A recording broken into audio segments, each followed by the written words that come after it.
Mentari mulai bergeser dari atas kepala. Jam di ponsel Ari menunjukkan pukul 12.57 siang. Aroma jagung bakar yang manis dan berasap memenuhi udara, menggugah selera. Bapak Mahmud, dengan peluh membasahi pelipisnya, membawa nampan besar berisi jagung bakar yang masih mengepulkan uap hangat ke bale-bale. Kulit jagung yang kecoklatan tampak renyah, dengan bintik-bintik gosong yang menambah cita rasa. Suara bara api yang berderak masih terngiang di telinga, bukti perjuangan Bapak Mahmud, Bapak Jimmy dan Bapak Edo selama setengah jam lebih di depan perapian. Ira dan Nadia menyusul dengan langkah ringan, masing-masing membawa 2 piring berisi campuran garam, perasan jeruk nipis yang asam segar, dan potongan cabai hijau yang pedas menggigit. Aroma jeruk nipis yang kuat berpadu dengan bau cabai yang membangkitkan selera.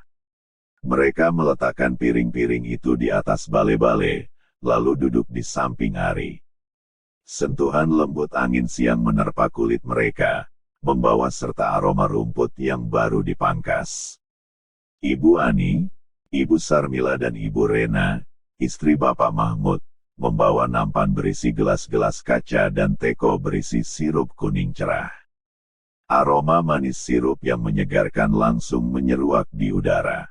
Bapak Mahmud mempersilakan semua orang untuk menikmati jagung bakar yang masih hangat. Bapak Roni, dengan senyum lebar, masih asyik melakukan siaran langsung di media sosialnya. Suaranya yang bersemangat terdengar jelas, menggambarkan suasana kehangatan yang terjalin di antara mereka. Suara tawa dan obrolan ringan mengisi udara, menciptakan melodi kebersamaan yang menyenangkan. Ira mengambilkan sebuah jagung bakar yang masih hangat untuk Ari, kekasih tunanetra tercintanya. Sentuhan lembut Ira terasa menenangkan di tangannya. Jagungnya mau diberi garam pedas, sayang? Tanyanya. Suaranya lembut dan penuh kasih sayang. Dengan nada menggoda kekasih disabilitas daksa kesayangannya itu, Ari menjawab, boleh-boleh saja, sayang. Yang penting kamu mau tanggung jawab tiup bibirku kalau sebentar kepedasan. Ira tertawa geli mendengar kalimat itu, lalu menjewer telinga Ari sambil berkata, modus, mau cari kesempatan. Tawa mereka berderai, memenuhi udara dengan kebahagiaan. Semua yang hadir di sana hanya bisa tertawa sambil menggeleng-gelengkan kepala melihat tingkah laku kedua insan yang sedang dimabuk cinta itu. Melihat Ira yang sedang menunduk membersihkan sandalnya dari biji jagung yang terjatuh, Nadia, yang duduk di samping kiri Ari, mendekatkan kepalanya ke telinga Ari. Dengan suara centil berbisik, nanti aku yang tiup bibirmu kalau kepedasan, bahkan kalau perlu langsung bibir ketemu bibir supaya bibirnya Ari lebih cepat dingin. Ari yang mendengar kalimat tersebut langsung tersedak. Tenggorokannya terasa kering dan panas. Nadia hanya tertawa geli melihatnya. Ira yang mendengar kekasihnya itu terbatuk langsung mengangkat kepalanya. Kenapa kamu bisa tersedak, sayang?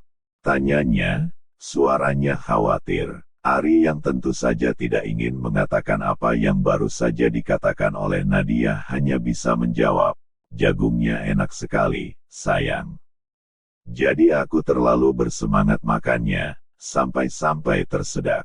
Ira lalu mengambil segelas sirup yang telah diulurkan oleh Ibu Rena, kemudian memberikannya kepada Ari yang langsung menghabiskannya hanya dalam 2 kali tegukan.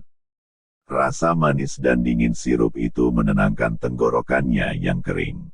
Suasana acara makan jagung pun berlanjut dengan penuh canda tawa dan obrolan santai di antara mereka.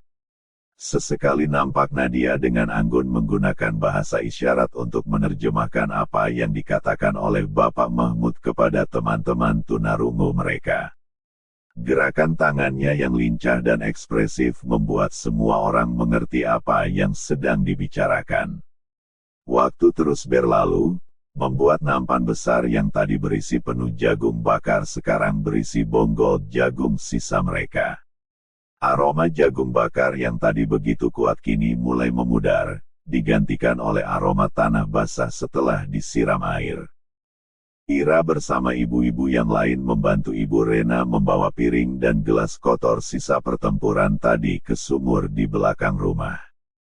Suara gemericik air, serta dentingan suara gelas dan piring yang saling beradu terdengar menenangkan.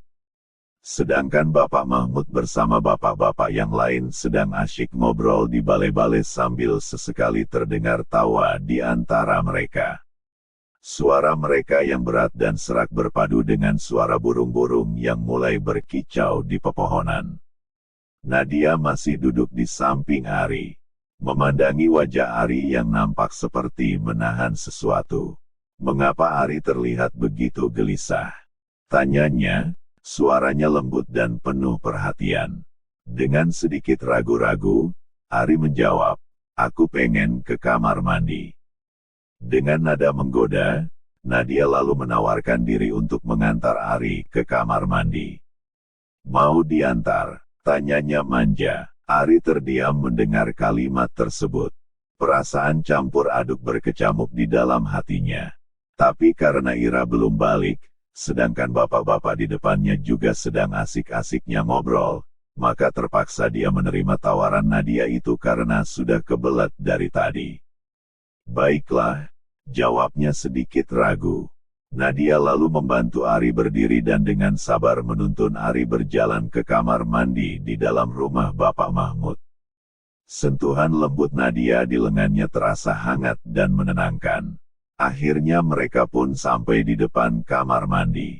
Aroma sabun dan deterjen tercium samar-samar dari dalam kamar mandi. Sebelum Nadia membukakan pintu untuk Ari, dia bertanya menggoda, apakah Ari mau diantar sampai ke dalam kamar mandi. Ari hanya bisa tertawa sambil menggeleng-gelengkan kepala mendengar pertanyaan dari Nadia itu. Kemudian ia pun masuk ke kamar mandi dan menutup pintunya.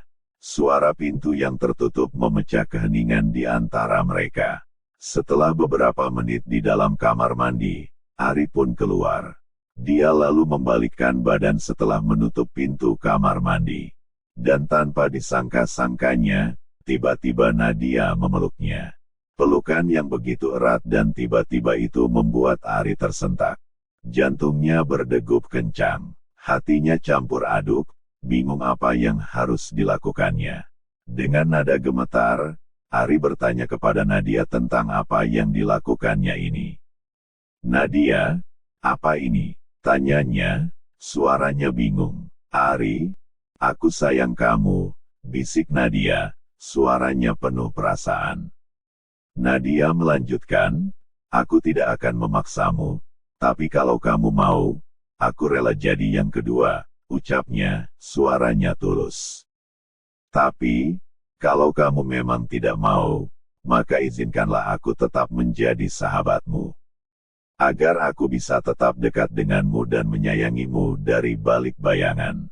Karena bagiku yang terpenting adalah kebahagiaanmu, dan aku yakin Ira bisa memberimu kebahagiaan lahir batin." Lanjutnya, dengan suara terisak. Jarak mereka yang begitu dekat sehingga Ari bisa merasakan hangatnya hembusan nafas Nadia di wajahnya yang semakin membuatnya terdiam. Aroma parfum Nadia yang manis dan lembut menusuk hidungnya. Suasana hatinya begitu campur aduk karena ini untuk yang kedua kalinya dia mendapatkan pelukan begitu erat dari seorang perempuan, sesuatu yang pernah dirasakannya bersama Ira. Dan tanpa sadar, perlahan-lahan kedua tangan Ari pun membalas pelukan dari Nadia. "Terima kasih, Nadia," ucapnya sedikit gemetar. Pintu kamar mandi menjadi saksi bisu hangatnya pelukan di antara mereka. Keheningan di depan kamar mandi hanya dipecah oleh suara detak jantung mereka yang semakin kencang.